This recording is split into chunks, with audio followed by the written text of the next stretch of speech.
Le focus éducation de ce mardi fait un zoom sur le mouvement pionnier, un mouvement qui façonne un modèle de citoyens issus de la formation civique. Économie dans ce journal, le Nigeria a donné son cutus pour la création de la monnaie unique de la CEDEAO. D'amples informations dans un instant.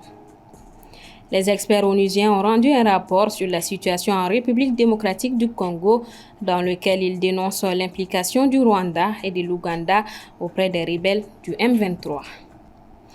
Mesdames et messieurs, bonsoir. Bienvenue aux informations. La justice a placé sous mandat de dépôt Maître Mohamed Ali Bachili, ancien ministre de la Justice, ce lundi 8 juillet pour tentative de déstabilisation, atteinte à la sûreté de l'État et trouble à l'ordre public dans le cadre de l'affaire des leaders politiques interpellés le jeudi 20 juin dernier au domicile de Moustapha Diko à Bako-Djikroni. Par ailleurs, ce même lundi, Boubacar Traoré a été condamné à 1 an de prison ferme pour atteinte au crédit de l'État après avoir signé le mémorandum du M5-RFP Tendance Choguel qui abordait la gestion de la transition, le dialogue intermalien, entre autres. Focus Éducation, le mouvement national devenu plus tard l'Association des pionniers du Mali, est une entité qui forme un modèle de citoyens accomplis, ayant une bonne formation civique et soucieuse du développement de sa patrie. Zoom sur ce mouvement avec Soumaïla Fani. Créé en avril 1960, le Mouvement national des pionniers est un cadre d'encadrement des jeunes visant à leur donner une bonne formation civique, morale, physique et pratique. Devenue l'association des pionniers en juillet 1994, sa mission est restée toujours centrée sur l'éducation et la formation des jeunes pour faire d'eux un modèle de citoyens accomplis et soucieux du développement de leur patrie. Nous sommes une association d'éducation citoyenne et d'éducation civique. Le pionnier, c'est un comportement, le pionnier, c'est un modèle, le pionnier, en fait, est un exemple. On se retrouve pour parler de l'éducation de la jeunesse, pour parler de l'éducation des enfants, dans le cadre d'une bonne citoyenneté et pour inculquer les valeurs citoyennes et l'amour du pays. Habillés en pantalon ou jupe kaki, chemise bleu ciel et foulard aux couleurs nationales, ils sont depuis leur jeune âge des filles et garçons qui s'engagent de manière volontaire dans ce mouvement à but non lucratif.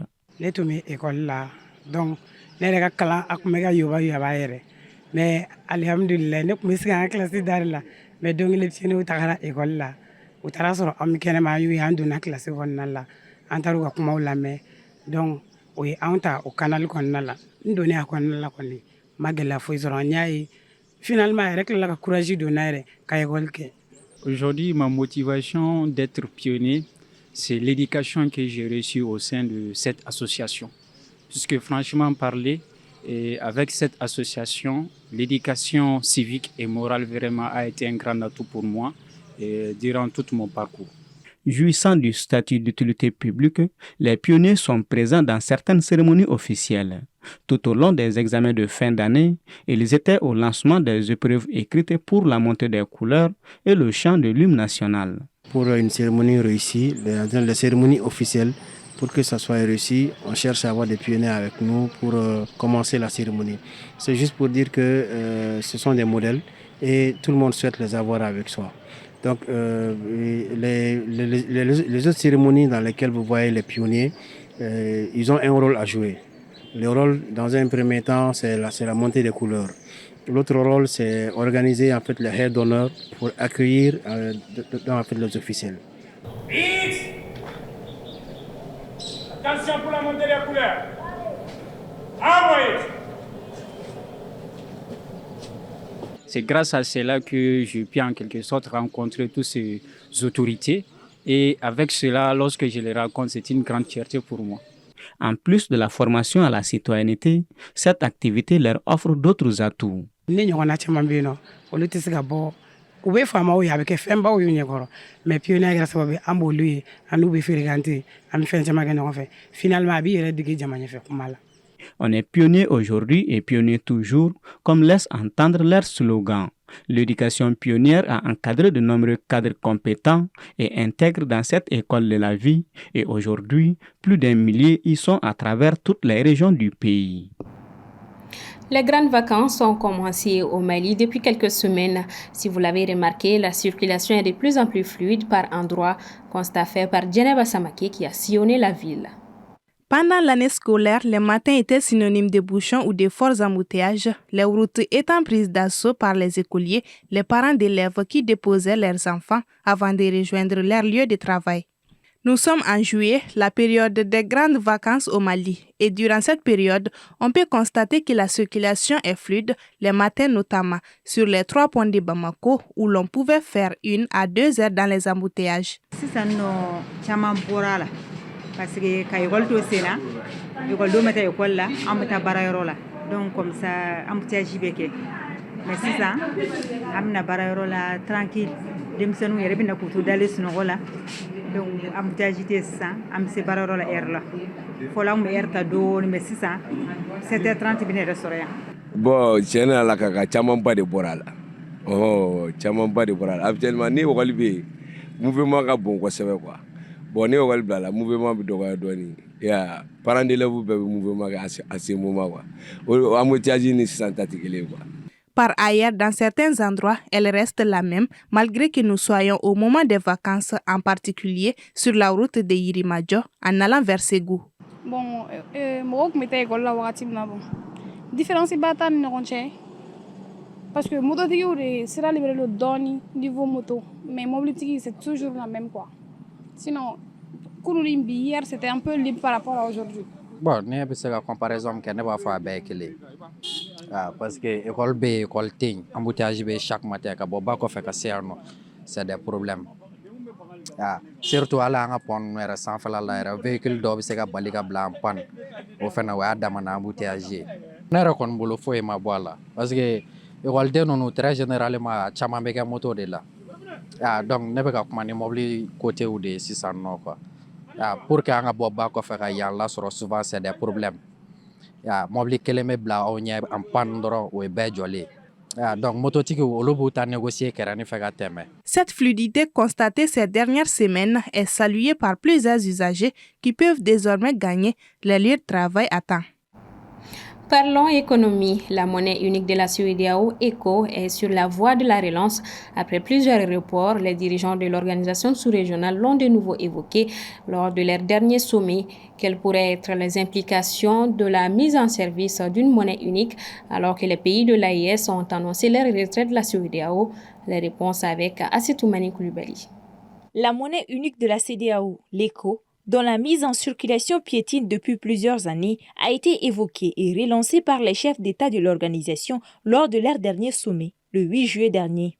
Alors que la rupture semble tout proche avec les 3 pays membres de l'Alliance du Sahel, la question de la monnaie pour le Mali, le Burkina Faso et le Niger se pose. Aujourd'hui, la CEDEAO, c'est quand même 15 pays, avec une grosse économie comme le Nigeria, qui représente à peu près plus de 70%, on va dire, du PIB de la région. Quand on ajoute le Ghana, c'est plus de 80%. L'AES, les 3 pays ne dépassent pas les 3% du PIB. Donc oui, force est de reconnaître que ça va amener une recomposition en matière d'échange entre les différentes nations. Et ces 3 pays-là, qui sont des pays qui sont à leur stade d'insertion primaire, qui n'échangent que des matières premières, qui sont plus similaires que complémentaires. Quand je dis cela, ils fabriquent la plupart du temps les mêmes produits, c'est-à-dire l'or, c'est-à-dire le coton, un ensemble de choses qui sont en rapport les uns avec les autres. Donc ils auront du mal entre ces 3 pays-là, à défaut de diversifier leur économie, de pouvoir échanger. L'objectif, c'est que non seulement lors de l'avènement de l'ECO, le CFA va disparaître, mais toutes les monnaies nationales de l'Afrique de l'Ouest, des 15 pays de l'Afrique de l'Ouest, doivent disparaître. C'est ça l'objectif. Parce que vous savez, parlons d'intégration économique et monétaire. C'est l'étape ultime. Vous avez au moins 5 étapes au niveau de l'intégration économique et monétaire.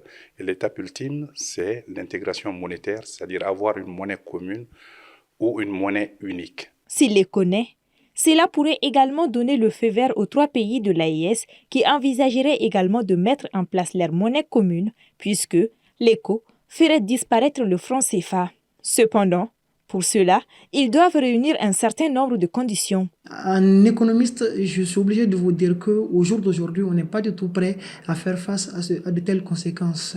La monnaie, c'est structurel. Ce n'est pas une décision qui peut être liée à des facteurs de court terme.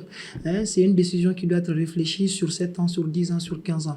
Et à ce jour, à ma connaissance, on n'a pas encore démarré ça. Donc oui, je pense qu'il faut être encore plus méthodique. Il faut encore être plus humble, j'ai envie de dire. Et voilà, essayer de mieux voir ses forces, les faiblesses, les travailler pour pouvoir effectivement en arriver à des projets pareils. Au jour d'aujourd'hui, rester dans la CEDEAO, économiquement profiter de cette monnaie, je pense que ça paraît être plus judicieux en termes économiques. Et pour le moment, les 3 pays de l'AES, en l'occurrence le Burkina Faso, le Mali et le Niger, font toujours partie de l'UMOA. Mais au sein de l'UMOA, de même qu'au sein de la CEDEAO, vous avez ce qu'on appelle des critères de convergence macroéconomique. Les pays ne peuvent pas avoir la même monnaie si ces pays si les économies de ces pays ne convergent pas. Ça veut dire que si les statistiques macroéconomiques, telles que l'inflation, le déficit budgétaire, la dette publique, la masse salariale par rapport au PIB et la pression fiscale, si vous n'harmonisez pas cela, vous ne pourriez pas avoir la même monnaie. Un pays qui a 50% d'inflation ne peut pas avoir la même monnaie qu'un pays qui a 5% d'inflation. Donc c'est ça l'objectif sur lequel les 15 pays sont en train de travailler, mais aussi que les 8 pays de l'UMOA sont aussi en train de travailler sur cela. Et au sein de l'UMOA, vous allez trouver que les statistiques macroéconomiques des 3 pays que vous avez mentionnés de l'AES, notamment le Burkina Faso, le Mali et le Niger, ont des statistiques similaires macroéconomiques. Ça veut dire qu'à tout moment, ces pays peuvent créer leur propre monnaie parce que leurs indicateurs se rapprochent. Mais est-ce une bonne chose? Parce que c'est une chose de créer une monnaie, mais il faut que ce soit une bonne monnaie. Le projet de monnaie unique au sein de la CEDEAO remonte à 1983. Mais, de nombreuses fois, le projet n'a pu aboutir. L'échéance de lancement est fixée cette fois-ci à 2027. Comme tous les 6 mois, les experts onusiens mandatés par le Conseil de sécurité des Nations Unies ont rendu leur rapport sur la situation en RDC. Dans ce rapport, les experts onusiens affirment que les officiers rwandais ont pris le contrôle et la direction des opérations du M23. Aminata Keita. Ce rapport des experts onusiens diffusé hier lundi 8 juillet accuse les autorités rwandaises d'avoir violé l'intégrité et la souveraineté de la RDC. Selon le rapport, le Rwanda est responsable des actions du M23 de par le soutien qu'elle apporte à leur conquête territoriale, soldée par une montée en puissance du dit mouvement dans la région. Les experts de l'ONU estiment qu'au moment de la rédaction de leur rapport en avril 2024, les troupes rwandaises égalaient, voire surpassaient en nombre les combattants du M23, estimés à quelques 3000 hommes. Aussi, l'ONU affirme que des enfants à partir de l'âge de 12 ans ont été recrutés dans presque tous les camps de réfugiés au Rwanda où se trouvent 80 000 Congolais pour être envoyés dans des camps d'entraînement en zone rebelle. Ceux atteignant l'âge de 15 ans et plus ont été envoyés sur les lignes de front. Sur le plan humanitaire, la chef de la MONUSCO, Bintou Keïta, a rappelé que la RDC connaît l'une des pires crises humanitaires les plus graves, les plus complexes et les plus négligées de notre époque, et qu'au total, la RDC compte aujourd'hui 7,3 millions de personnes déplacées, dont 6,9 millions dans les provinces de l'Est. Au-delà du Rwanda, les experts onusiens accusent aussi l'Ouganda d'être impliqué auprès du M23. Ils affirment d'ailleurs avoir eu confirmation d'un soutien actif au M23 de membres des services de renseignement d'Ouganda que la RDC accuse de jouer un jeu trouble. Le mouvement du 23 mars M23 est une rébellion armée congolaise qui affirme défendre les Tutsis en République démocratique du Congo et qui, allié à des cadres de l'ancien parti au pouvoir à Kinshasa, a déclaré vouloir marcher sur la capitale. Le rapport de l'ONU précise que depuis fin 2021, le M23 et les troupes de l'armée rwandaise progressent dans l'est de la RDC où ils ont mis en déroute l'armée congolaise et installé une administration parallèle dans les zones sous leur contrôle. Plus loin dans le rapport, Bintou Keïta, chef de la mission de l'ONU en RDC, MONUSCO, a affirmé que le M23 a tendance à dicter ce que peut ou ne peut pas faire la mission, un comportement qu'elle juge inacceptable. Par ailleurs, la MONUSCO doit se retirer du pays à la demande des autorités qui la jugent inefficace. Les États-Unis ont appelé lundi le Conseil de sécurité à s'opposer à ce retrait. Point final donc à ces 19h45. Merci à vous de l'avoir suivi. Le rendez-vous est pris pour demain, même heure, même plateau. Bonsoir à tous.